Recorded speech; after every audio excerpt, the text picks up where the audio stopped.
Poor nurse got a wrong call at 3 a.m. She showed up anyway, and the single dad CEO never let her leave. New York, early winter. The city lights outside Olivia's apartment flickered through the thin blinds like distant stars. It was 2:30 a.m. when she finally collapsed onto her narrow bed. Her scrubs were wrinkled, her blonde hair clung damply to her forehead, and her legs ached from the 14-hour emergency room shift she had just survived. The cold from the cracked window bit at her ankles, but she was too tired to care. She had just pulled off her surgical mask and was drifting into a half-sleep when her phone rang. The sharp sound sliced through the silence like a siren. Olivia groaned, rubbed her eyes, and blinked at the unfamiliar number on the screen. She answered. "Mama, Daddy's chest hurts again." A small voice whimpered. Olivia sat up instantly, alert.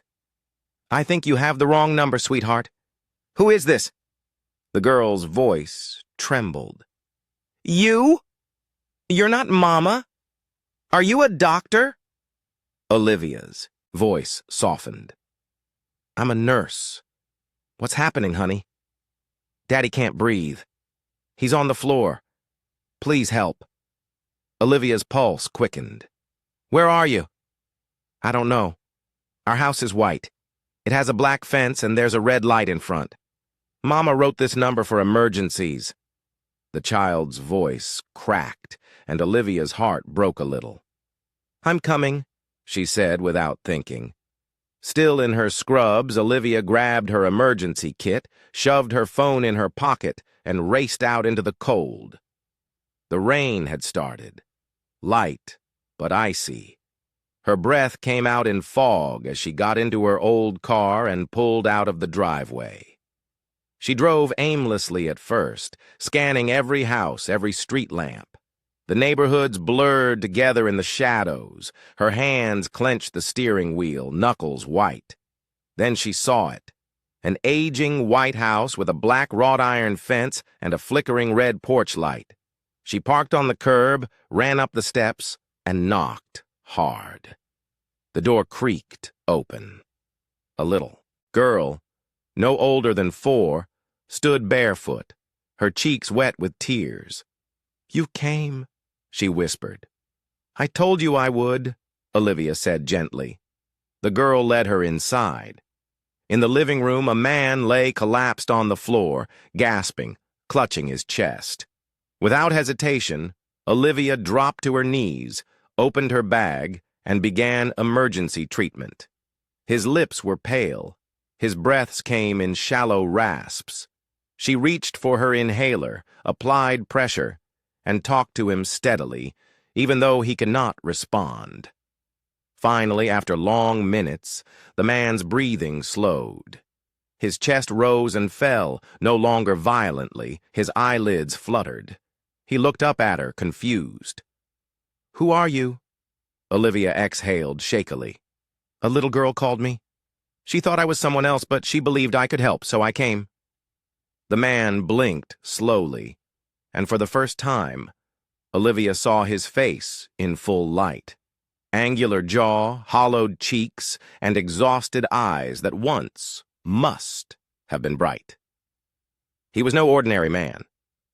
But at that moment, none of that mattered, because tonight, a child's desperate belief had found its way into the hands of someone who would not let her down. The living room was dimly lit, shadows stretching across the walls. Olivia sat on the edge of the couch, her emergency bag still open beside her. The faint sound of an ambulance grew louder in the distance. She had done everything she could for now. Noah was breathing steadily again, though his skin still looked pale and drawn. A groan broke the silence. Noah stirred on the rug, lifting a hand to his chest. Then his eyes opened slowly. He blinked at the ceiling, then turned his head and saw her. "You're not from the hospital," he said hoarsely, his voice cracking. "Who are you?" Olivia stood, brushing her knees. I'm a nurse. I just got off shift. I got a call from a child who said her father couldn't breathe. Noah's brow furrowed. A call from who? Before Olivia could answer, small footsteps echoed down the stairs. A little girl, with messy dark hair and tear-streaked cheeks, emerged from the shadows, clutching a stuffed rabbit to her chest. "Lily," Noah whispered. He tried to sit up, but Olivia gently placed a hand on his shoulder. "Don't strain yourself." Olivia crouched down to the girl's level. "What was it you who called me, sweetie?" Lily nodded slowly. I pushed the number Mama gave me for when Daddy was sick." Olivia's heart clenched. "And your mommy?" "She's not here anymore." The girl shook her head. "She's in the sky, like the stars." Noah closed his eyes briefly, as if the word struck something deep. Olivia looked from Lily to him and back again. "I think she had my number before," Olivia said softly. "Your mom. Phone companies reuse them, I guess it just ended up with me." Lily's bottom lip trembled. "But you answered. You came." "I did," Olivia said. "And you were so brave to call." There was a knock on the door. The EMTs had arrived. Olivia guided them in and gave a quick report. They stabilized. Noah took his vitals and set up a portable oxygen mask. He declined a trip to the hospital for now, insisting he would follow up with his doctor in the morning. When the commotion settled and the paramedics left, Olivia turned to go. Her eyes felt gritty with exhaustion. Her scrubs clung cold to her skin, and dawn was only an hour away. But as she reached for her coat, a small tug stopped her. "Lily?" The child's tiny fingers gripped the hem of Olivia's shirt. "Can you stay? Just a little bit longer?" she asked, eyes wide and pleading. Olivia hesitated. Noah tried to sit up again, watching them. "You've done enough," he said, his voice low but sincere. "You really didn't have to come here." Olivia met his gaze. "Maybe not. But someone called for help. And I'm not the kind of person who ignores that."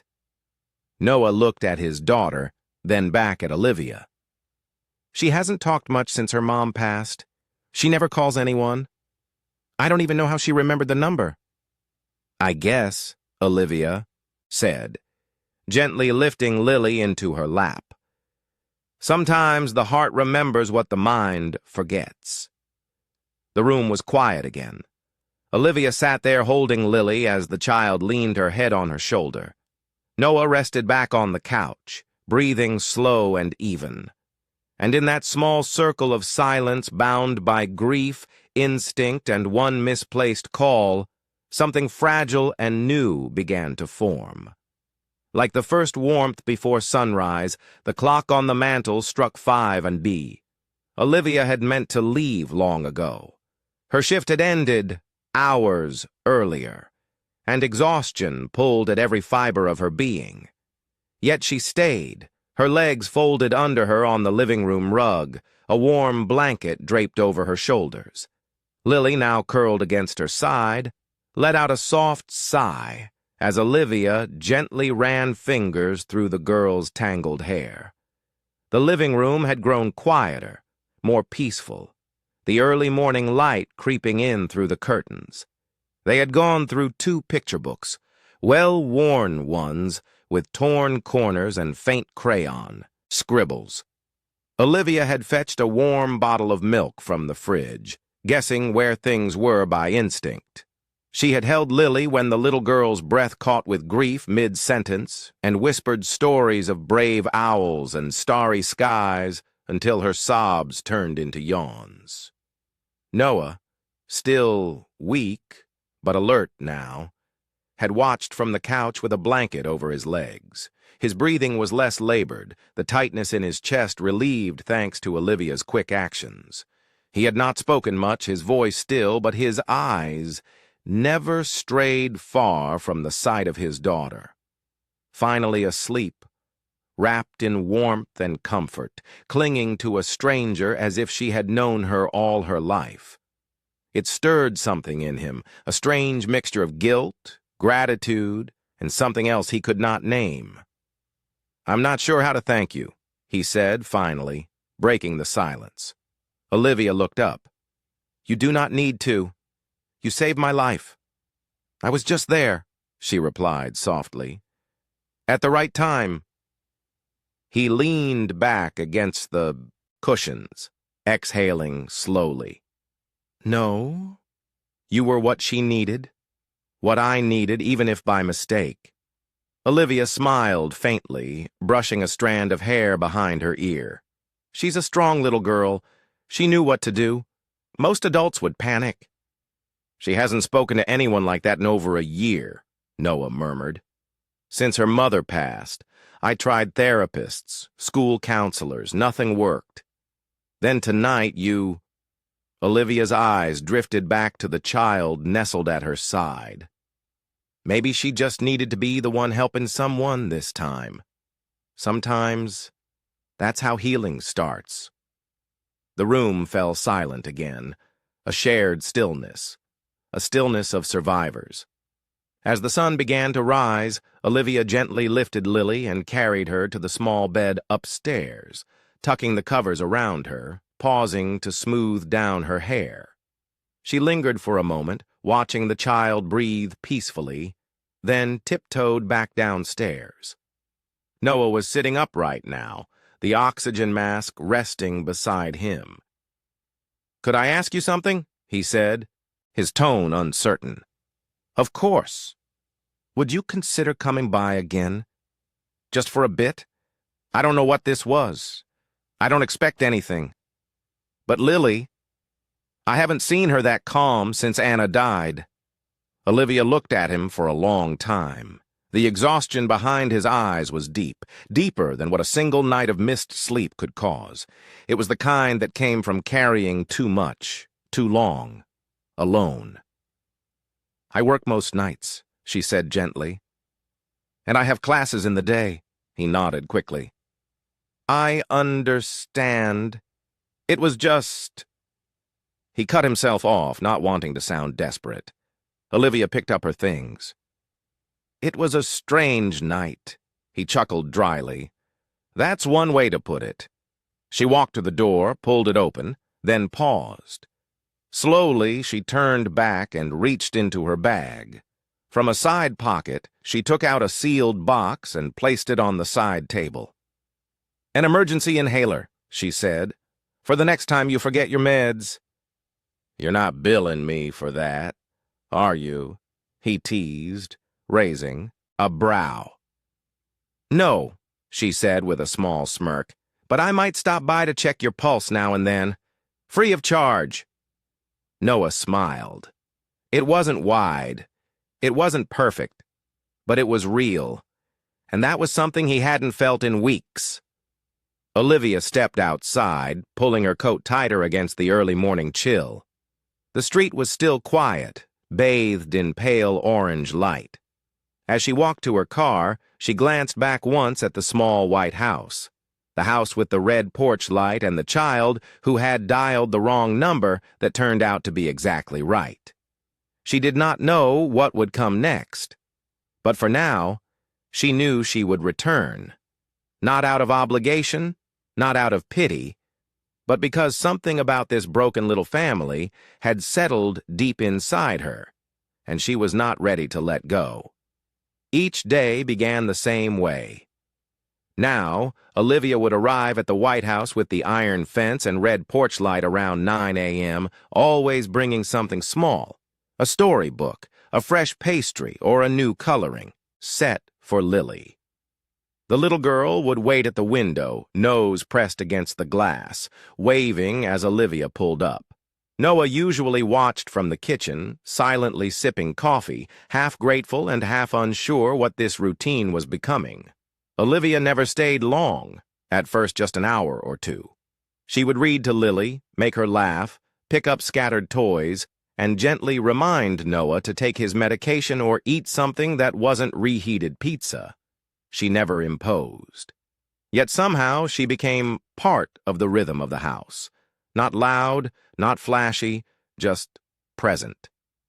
One morning, Lily tugged Olivia into her tiny art corner and showed her a crayon drawing, a stick figure with long yellow hair standing between two other figures.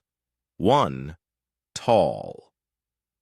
"That's you," she said proudly, pointing to the figure in the middle. "Me and Daddy are holding your hand so you don't get lost." Olivia's heart clenched. Noah saw the drawing later that day and said nothing. But when Olivia went to the kitchen, she found a note, beside a cup of tea he had brewed for her. "Thanks for not getting lost." That evening, after Lily had gone to bed and the house settled into its usual soft hush, Olivia and Noah sat on opposite ends of the living room. A documentary about marine life played on the TV, but neither really watched. "Do you ever miss it?" Olivia asked suddenly, breaking the silence. Noah looked up. "Miss what?" "Running a company, wearing suits, giving TED Talks." A dry chuckle escaped his lips.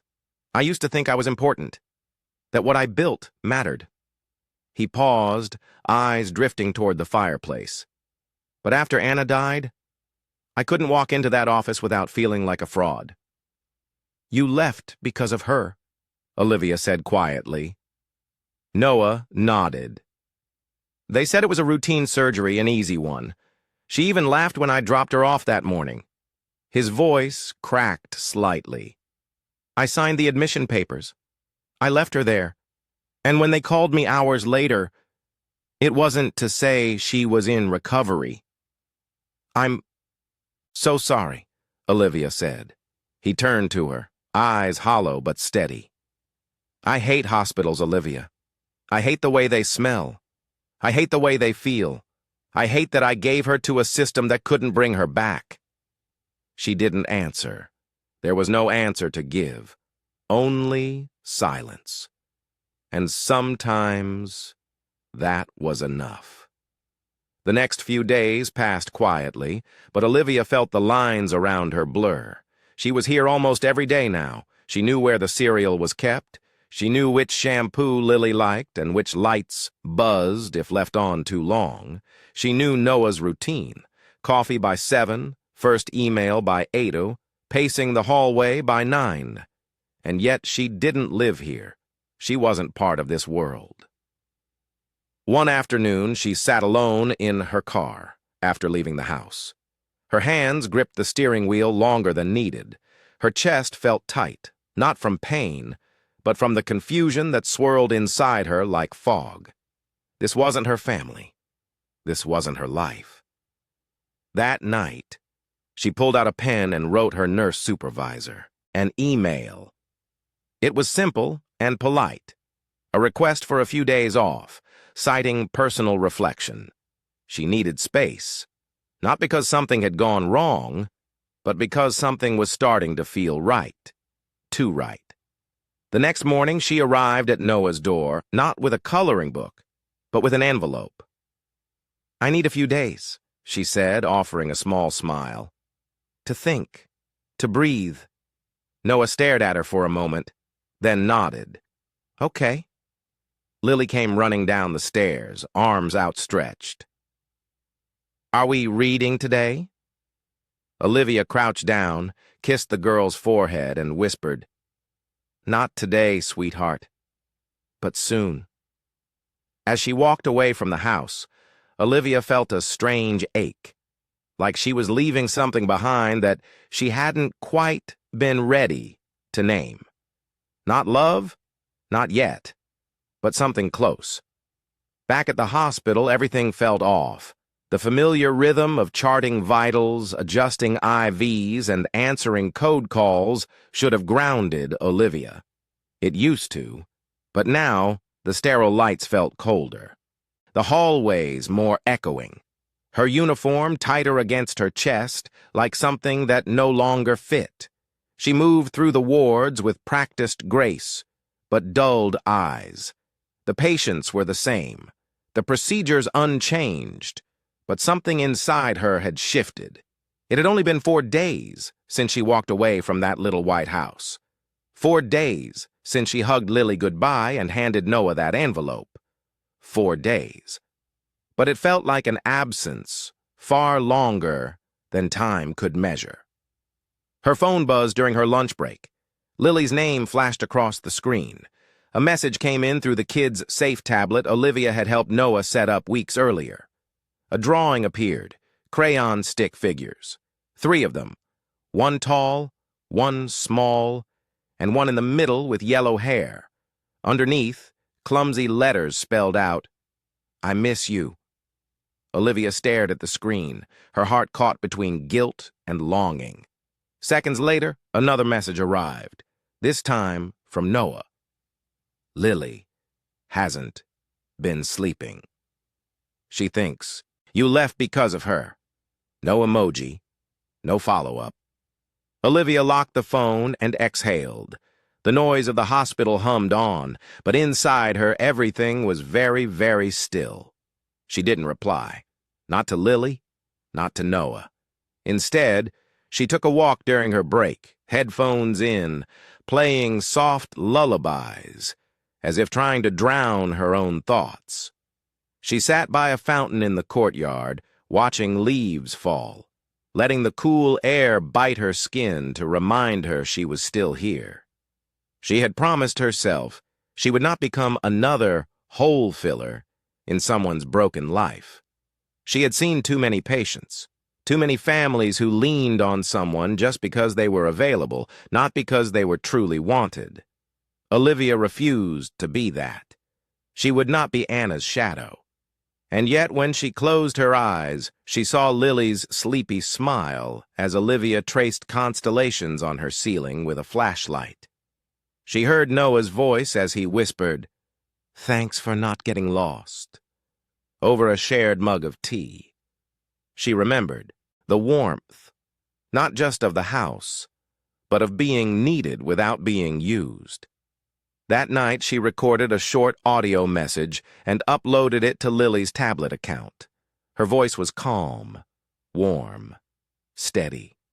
Tonight's story is about a brave little fox who lost her way in the woods. But she was never really alone.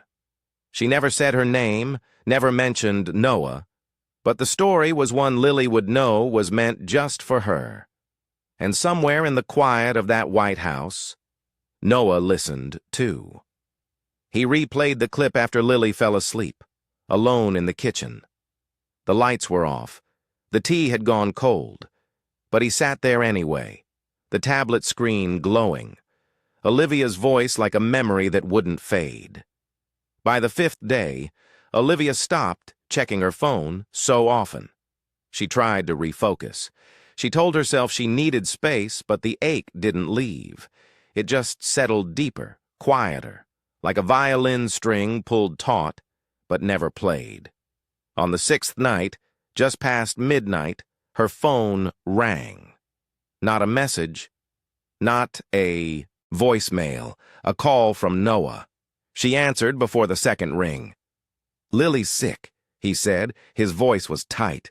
"High fever. She's been crying for hours. She's asking for you." Olivia was already reaching for her coat. "I'll be there in 20 minutes. No hesitation, no questions. When she arrived, the porch light was on. The same red glow. The door cracked open before she even knocked. Noah stood there, eyes tired, shirt wrinkled. He didn't say anything, just stepped aside to let her in. Lily was on the couch, cheeks flushed, curls damp with sweat. She whimpered as Olivia approached, but quieted the moment Olivia took her hand. "I came," Olivia whispered. The child nodded weakly. "I knew you would." Noah watched from the doorway. He said nothing, but his shoulders dropped, the kind of release that only came when someone else finally carried the weight with you. Olivia sat on the edge of the couch all night, wiping Lily's forehead with cool cloths, murmuring stories about foxes and stars. She didn't need an invitation. She was already home. The air inside the little white house was warm, but Olivia's fingers trembled as she reached for the thermometer. Lily lay curled on the couch, her small body wrapped in a fleece blanket covered in cartoon stars. Her cheeks were flushed, her curls matted to her forehead. Olivia sat on the edge, brushing the hair back, gently, murmuring soft nothings that were more prayer than comfort. In the kitchen, Noah paced. He had turned over every drawer, every cabinet. Bottles clinked, drawers slammed, and his voice, usually composed, controlled, cracked. "Where the hell is the acetaminophen?" Olivia didn't look up. "Cabinet over the fridge, upper right." Noah froze mid-step. Then, in silence, he retrieved the bottle and set it beside Olivia without a word. They worked like a team, the way they always did in those silent moments. Lily's fever had dropped slightly thanks to the cold compress and medication, but Olivia stayed. She stayed long after she could have left, long after Noah stopped pacing. When Lily finally drifted off into an uneasy sleep, Olivia exhaled. She stood, adjusting the blanket, then stepped back into the kitchen where Noah sat slumped at the table, one hand gripping a mug of untouched tea. Olivia poured herself a glass of water. Her voice was steady when she spoke. "I didn't come back for you." Noah looked up, startled. She continued. "I came because a child was scared, because I couldn't ignore her voice. That's it." Noah nodded slowly, eyes dark with something unreadable. He didn't argue, didn't plead. "I know," he said simply. Olivia folded her arms, leaning against the counter. The silence stretched between them like the fragile bridge they had yet to cross. Then slowly, Noah reached into the inner pocket of his coat, pulling out a folded piece of paper. He slid it across the table toward her. Olivia glanced down, her brows furrowed as she read the header. "Reinstatement application? New York State Medical Board." She blinked. "You—" He met her gaze. "I never told anyone, but I was a licensed trauma surgeon before I transitioned to administration. After Anna, I walked away from it all. Board membership, consulting, everything. I didn't think I could trust myself to help another patient. Not after—" His voice trailed off, but Olivia didn't press. She understood. Sometimes silence held more truth than words. He tapped the paper. "But then you came. You showed up when no one else would. You didn't even hesitate." She looked at the form again. Her heart tightened. "You're applying to return." He gave a short nod. "Not as CEO, not in a boardroom, just to help again. Maybe part-time, maybe a clinic, something real." Olivia stared at him. And in that moment, something inside her softened. Not out of sympathy, but recognition. This wasn't a man looking to be saved. This was a man quietly choosing to rise again. She placed a hand on the form, gently smoothing the edges. "You don't need me here for that." "No," he said, "but I wouldn't have remembered I could still be that man if you hadn't come." She looked away, biting her lip. Her throat felt tight. Then he stood, walking toward her, not too close, but close enough for her to see the tired hope in his eyes. "If there's ever a day you feel ready," he said, his voice lower now, almost fragile, "don't just come for Lily." She met his gaze. "Come for yourself. Come for what this could be if you let it." Olivia didn't answer, not right away. Instead, she walked past him, back to the couch, crouching beside Lily once more. She stroked the little girl's hand, saw it twitch as Lily stirred and leaned into the touch, even in sleep. She closed her eyes. Maybe she had come for the child. But maybe, just maybe, there was a part of her that had missed the feeling of being seen, not as a caregiver or savior, but as someone worth staying for. That night, Olivia stayed until the sky turned lavender and the city lights dimmed. She left, quietly, before dawn. But this time, her steps were not those of someone running away. They were the steps of someone who might come back. 1 year later, the neighborhood looked different to Olivia, not because the streets had changed, but because she had. Gone were the late-night ER shifts, the endless paperwork, and the bleached hallways that once consumed her days and nights. She had traded the sterile scent of antiseptic for the crisp air of early mornings and the laughter of children. Her apartment was now a small one-bedroom above a bakery, just 3 blocks from Noah's home. It was modest, with mismatched furniture and sun-faded curtains. But it was hers. For the first time in years, Olivia chose where to be, and she chose here. She no longer wore scrubs. Instead, every morning she opened the doors to a converted garage that served as her community first aid classroom. Inside were rows of child-sized mannequins, posters on Heimlich techniques, shelves of bandages and plastic stethoscopes, and a whiteboard with daily lesson topics. Lily was always the first to arrive. Now 5, the little girl entered each class with her backpack bouncing and her curls tied up in a messy ponytail. She would march up to Olivia, flash her a toothy grin, and announce, "I checked Daddy's blood pressure this morning. He's fine." Olivia would pretend to gasp in awe. "Well, Nurse Lily, you're promoted to junior medic immediately." Every child in the class adored her, but none more than Lily, who insisted on calling Olivia Coach Liv. Noah always said that was her way of keeping Olivia hers, unique, apart from everyone else. Noah himself had begun volunteering twice a week, helping fix the classroom plumbing and building extra shelves. He brought snacks, always the organic kind that Olivia secretly found bland, but appreciated nonetheless. He never pushed, never asked, but he stayed. One Saturday morning, Olivia found a note on the bulletin board. It was hand-drawn with purple crayon. "Today is the day, Lily." She smiled, puzzled. The answer came that evening. The local community center was hosting its annual awards night. Olivia had been nominated by several residents for her public health contributions, especially for her work teaching families basic emergency care. She had not planned to attend. She preferred quiet corners and behind-the-scenes efforts, but Noah gently insisted, so she went. The auditorium was crowded, warm with body heat, and the buzz of neighbors reconnecting. Olivia sat in the back, hair tucked behind her ears, her heart quietly pounding.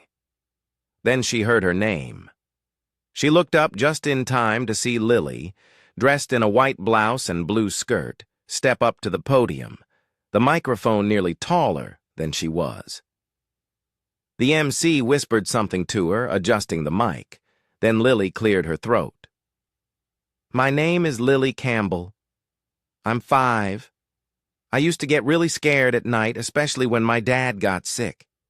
But then I met someone brave." The audience fell silent.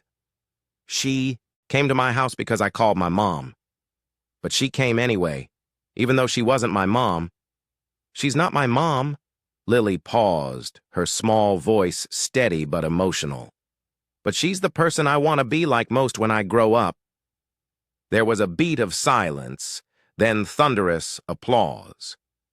Olivia didn't move. Couldn't. Her throat tightened, her hands shook, and her vision blurred as tears filled her eyes. Then a warm hand found hers. She looked down. Noah stood beside her, silent, his expression soft, but sure. He didn't say anything. He didn't need to. His fingers laced with hers, gently but firmly. Olivia turned back toward the stage, tears slipping down her cheek. It wasn't a grand declaration, not a proposal or a dramatic reunion, but it was something quieter, stronger. It was a feeling of being seen, of being wanted, of being home. The sun hung low in the sky, casting long golden stripes across the white picket fence that framed their quiet backyard. A gentle spring breeze whispered through. The leaves of the maple tree and the scent of fresh cookies drifted from the open kitchen window. The afternoon carried that rare stillness, the kind that made you pause, breathe, and feel. Olivia sat cross-legged on a checkered blanket, a cup of chamomile tea nestled between her palms. Her blonde hair glowed in the waning light. Across the grass, Lily turned cartwheels barefoot, laughter trailing behind her like music. Her blonde curls bounced with each tumble, joy unfiltered and free. Noah sat nearby on a wooden bench, a book open in his lap, but unread. His gaze never left them. It had been over a year since that call at 3 a.m., a year since a trembling voice on the phone had cracked something open inside him. Since then, everything had changed. Olivia was no longer just the nurse who showed up. She was now the rhythm of their days, the stillness in their storm. "Hey!" Lily called, scampering over and flopping beside Olivia. She grabbed Noah's phone from the grass and held it to her ear, mimicking a serious voice. "Hello? Is this the nurse lady?" Then she burst into giggles. "Dad, if someone calls the wrong number again, what should I say?" Noah smiled softly. "You tell them they called exactly who they needed." Lily tilted her head, thoughtful, then nodded. "Okay, I'll say that." Olivia chuckled, brushing a stray leaf from Lily's hair. That small gesture, so simple, made something in her heart squeeze gently. She looked down at the little girl, now snuggled against her side, and knew she could never go back to who she was before. Noah rose from the bench and walked toward them. He knelt on the blanket, reaching into his pocket. From it, he produced a small wooden box, smooth, simple, worn at the edges, like it had been held many times. He placed it gently in Olivia's hand. "Open it," he said, his voice low. She opened the lid. Inside was a silver ring, plain and elegant. No stones, just a subtle engraving on the inside curve. Answered, at 3 hours as nanas say be when now sas. 8 a.m. She looked and up at him, eyes wide. "I never planned to love again," Noah said, his voice steady but soft. "But that night when you showed up without knowing who I was, tired and still willing to come, you didn't just save my life. You stepped into it like you were always meant to be here." Olivia's eyes shimmered. She didn't speak. She didn't need to. She closed the box gently, then leaned forward and rested her forehead against his. Noah exhaled slowly, as if something he had held inside for too long was finally released. Then Lily giggled and wrapped her arms around both adults. "Group hug!" she squealed. "Forever team!" Olivia laughed, tears slipping silently down her cheeks. Noah pulled them both closer, and for a long moment, they just held each other. They didn't need a wedding or rings to prove it. They were already a family, and all it had taken was one wrong call. As the sun dipped behind the rooftops and shadows lengthened across the yard, the three of them remained there, entwined in each other's arms, in the quiet warmth of a life they had chosen. Sometimes the people we are meant to love do not come to us by blood, but by accident, by grace, by the courage to answer when no one else would. And sometimes the wrong number is the beginning of everything, right? Thank you for joining us on this emotional journey. A tale born from a single wrong call and the courage of a little girl. In a world that often feels disconnected, it is stories like this that remind us love doesn't always knock at the front door. Sometimes it rings at 3 a.m. and asks, "Can you help?"